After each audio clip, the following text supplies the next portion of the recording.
नमस्कार दोस्तों, आज के हमारे इस वीडियो में हम आपके लिए आमल की एकादशी की पौराणिक कहानी लेकर आए हैं।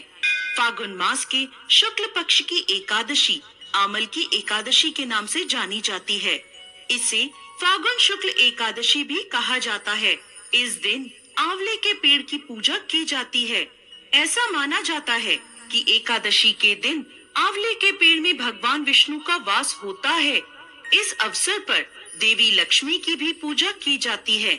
ऐसी मान्यता भी है कि भगवान कृष्ण अपनी पत्नी और देवी राधा के साथ आंवले के पेड़ के पास निवास करते हैं। आमल की एकादशी की पौराणिक कथा के अनुसार भगवान विष्णु की नाभि से ब्रह्मा जी की उत्पत्ति हुई थी। उत्पन्न होने के बाद ब्रह्मा जी के मन में जिज्ञासा हुई कि वह कौन है, उनकी उत्पत्ति कैसे हुई। इस प्रश्न का उत्तर जानने के लिए ब्रह्मा जी पर ब्रह्म की तपस्या करने लगे।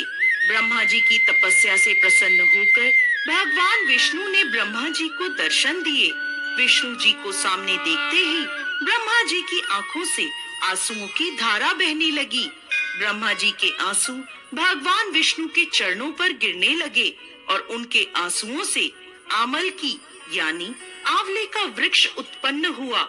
भगवान विष्णु ने ब्रह्मा जी से कहा कि आपके आंसुओं से उत्पन्न यह आंवले का वृक्ष और फल मुझे अति प्रिय रहेंगे।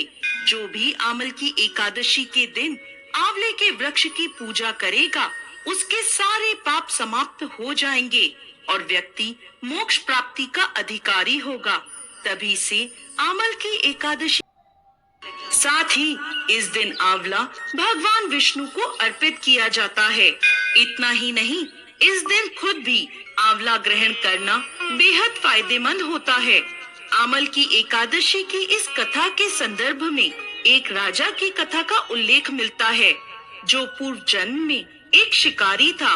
एक बार आमल की एकादशी के दिन जब सभी लोग मंदिर में एकादशी का व्रत करके भजन और पूजन कर रहे थे, तब मंदिर में चोरी के उद्देश्य से वह मंदिर के बाहर छुपकर बैठा था।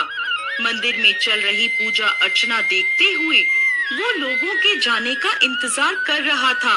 अगले दिन सुबह हो जाने पर शिकारी घर चला गया। इस तरह अनजाने में शिकारी से आमल की एकादशी का व्रत हो गया। कुछ समय बाद शिकारी की मृत्यु हुई और उसका जन्म राज परिवार में हुआ। यही कारण है कि सभी एकादशियों में आमल की एकादशी का विशेष महत्व है। इस तिथि के महत्व को बताते हुए भगवान श्री कृष्ण ने गीता में कहा है, मैं वृक्षों में पीपल तथा तिथियों में एकादशी हूँ। एकादशी तिथि मनुष्यों के लिए कल्याणकारी है। आमल की एकादशी की महिमा को बताते हुए श्री कृष्ण कहते हैं, जो व्यक्ति स्वर्ग और मोक्ष प्राप्ति की कामना रखते हैं, उनके लिए यह है। जो भी इस दिन आंवले के पेड़ की पूजा करता है, उसे सभी देवी देवताओं का आशीर्वाद प्राप्त होता है। जय श्री हरि विष्णु।